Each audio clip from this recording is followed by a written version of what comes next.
കുഞ്ഞുങ്ങൾക്ക് ഏത് സോപ്പ് തിരഞ്ഞെടുക്കണമെന്ന് നമുക്കിടയിൽ എപ്പോഴും ഉള്ളൊരു സംശയമാണ്.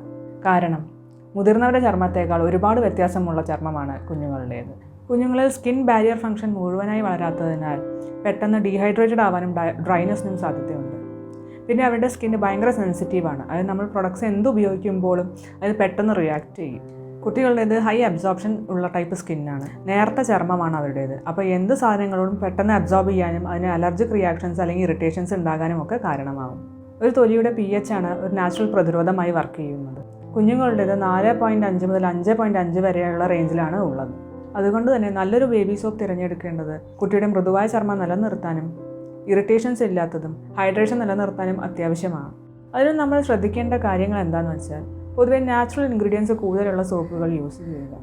പൊതുവെ അലോവേറ അങ്ങനത്തെ സാധനങ്ങൾ കൂടുതലുള്ള pH എപ്പോഴും ഒരു 5.5 റേഞ്ചിലുള്ളവയായിരിക്കണം. ഡെർമറ്റോളജിസ്റ്റ് ടെസ്റ്റ് കഴിഞ്ഞാൽ പൊതുവെ സേഫാണ്. പിന്നെ paraben, phthalate, sulphate, artificial chemicals dyes ഇല്ലാത്തവ നോക്കി വാങ്ങണം.